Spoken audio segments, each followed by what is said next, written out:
Welcome to my channel. Before we dive into today's story, please take a second to like and subscribe to our channel. We appreciate your support. Now let's get started. He kissed me goodbye, suitcase in hand. "See you in a week," he said with a smile that didn't quite reach his eyes. I watched from the doorway as Ethan walked down the driveway, slid into his car, and drove away. The red taillights disappeared into the night. 7 days. That's how long I was supposed to be alone while my husband attended a business conference in Seattle. This wasn't unusual. Ethan worked as a corporate strategist, always jetting off to different cities for meetings and networking events. I had grown used to the solitude during his trips. But this time, something felt off. As soon as the house fell silent, I sank onto the couch, staring at the door. An uneasy feeling settled deep in my chest. I shook it off. I'm being paranoid. To distract myself, I picked up my phone and scrolled through our last messages. "Flight leaves at 9:00 am. I'll text when I land." A nagging thought crept into my mind. I opened the airline app Ethan always used and entered his flight details. No matching records found. I frowned. Maybe I had the wrong airline. I tried another. Same result. My pulse quickened. Ethan always booked his flights in advance. He was meticulous about travel plans. I put the phone down, taking a deep breath. There had to be an explanation. Maybe a last-minute change? A different booking site? But then, as I walked past the laundry room, something caught my eye. Ethan's blue travel bag sat in the corner, neatly zipped up. I froze. That bag went with him everywhere. It had his essentials: razor, cologne, chargers. So why was it still here? A chill ran down my spine. My fingers trembled as I unzipped the bag. It was empty. My stomach twisted. If Ethan had really left for a trip, why would he take an empty suitcase? I rushed back to the living room, grabbing my phone. My hands shook as I opened our old location sharing app. It was something we had installed years ago for safety, though we rarely used it. I refreshed the map, and then my breath caught. He was still in town. Not at the airport. Not on a plane. 10 miles away, his phone's location showed up at a place called the Willow Crest Hotel. I zoomed in, my heart pounding. A hotel. I swallowed hard. Maybe there was an explanation. Maybe his flight got delayed, and he was waiting for a later one. Maybe he was meeting a colleague before heading to the airport. Maybe. But deep down, I already knew the truth. I clenched my phone so tightly my knuckles turned white. Ethan had lied to me. And I needed to find out why. The search for the truth. I could have called him, demanded answers, but he'd just make excuses. I needed proof. I opened my laptop and logged into our joint bank account. Ethan handled most of the finances, but I still had access. I scanned recent transactions. And then, my stomach dropped. The Willow Crest Hotel, $310 last night. The Willow Crest Hotel, $310 2 weeks ago. The Willow Crest Hotel, $310 last month. It wasn't the first time. Ethan had been booking this hotel for months. My vision blurred. If he hadn't been going on business trips, that meant all those times he said he was in Chicago, Miami, New York. They were all lies. And if he was lying about his location, then he wasn't alone. I felt like I couldn't breathe. My mind raced.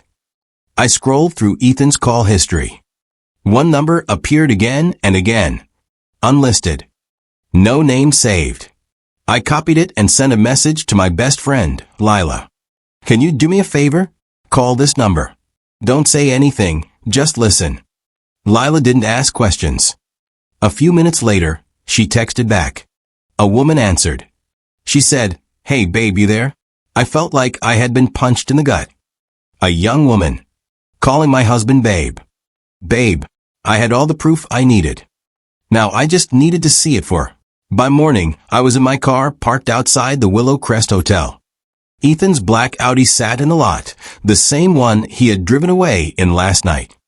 He had never left town.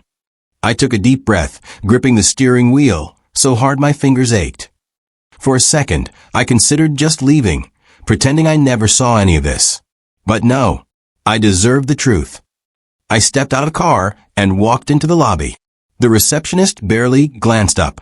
"Hi," I said, keeping my voice steady. "I'm looking for my husband, Ethan. He checked in last night." She tapped on her keyboard. "Room 214. Should I call up?" I forced a smile. "No need. I want to surprise him." I walked to the elevator, my heart thudding in my chest. My hands trembled as I pressed the button for the second floor. The elevator dinged. The doors slid open. And then I was there. Room 214. I raised my fist, ready to knock. But before I could, the door swung open. I gasped, stepping back. A woman stood in the doorway, and my stomach dropped. It wasn't some stranger. It was Sophia, my housekeeper. The woman who had been cleaning my home, cooking my meals, smiling at me every morning. I staggered back, my mind spinning. She was wearing a silk robe, loosely tied at the waist. Her dark hair fell in soft waves around her shoulders. Her eyes widened in shock when she saw me. "Olivia," she whispered. My throat tightened. "What the hell are you doing here?" She swallowed hard, gripping the edge of the door. "I can explain." I pushed past her into the room. The bed was messy, sheets tangled. Ethan's shirt lay draped over a chair. The truth hit me like a freight train. I turned to face her. "Where is he?" She hesitated. "He left early this morning." I clenched my fists. "How long?" Silence. Then, in a barely audible whisper, she said, "Almost a year." I staggered back, pressing a hand to my chest. A year. A whole year. Every business trip. Every lonely night. He had been with her. I couldn't breathe. Then something caught my eye, a small red jewelry box on the nightstand. Beside it, Ethan's cufflinks. I opened the box. Inside was a diamond bracelet. A gift. For her. I felt sick. Ethan hadn't just been cheating. He had been buying her gifts. Spending our money on her. Sophia looked away, shame flickering in her eyes. I took a deep breath, my rage turning ice cold. Ethan thought he could lie, cheat, manipulate. He thought he could get away with it. But he had no idea what was coming. I turned to Sophia. "Do you want revenge?" She blinked. "What?" I held up my phone. Pressed record. "Start from the beginning," I said. "Tell me everything." She hesitated. Then slowly she nodded. As she started speaking, I knew one thing for sure. Ethan destroyed my trust. Angela pressed record on her phone. Blessing hesitated for a moment, her fingers clutching the silky robe around her. Then she exhaled slowly and began to speak. "It started last year. At first, he was just kind, asking about my life, my family. He told me he admired how hard I worked, how dedicated I was. I thought he was just being a good employer." She swallowed hard. Then the gift started. Small at first, a little extra cash, a designer scarf, expensive perfumes. I tried to refuse, but he wouldn't take no for an answer. Angela's stomach twisted. She could picture it so clearly now, Lucas, her husband, acting like the charming, generous man she had once fallen in love with.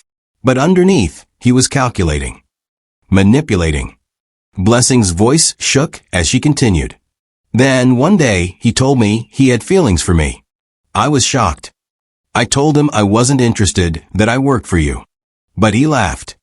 He said it didn't matter, that he could make my life easy or very, very difficult." Angela's jaw clenched. "He threatened you?" Blessing nodded, her eyes glistening with unshed tears. "I was scared. I needed this job. I needed the money to send home.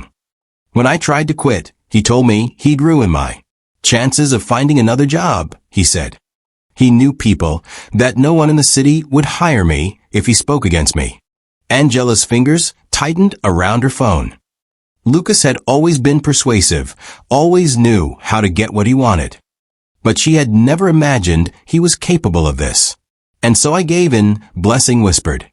"At first, I told myself it would only be once. That if I did what he wanted, he'd leave me alone. But he didn't. He kept coming back.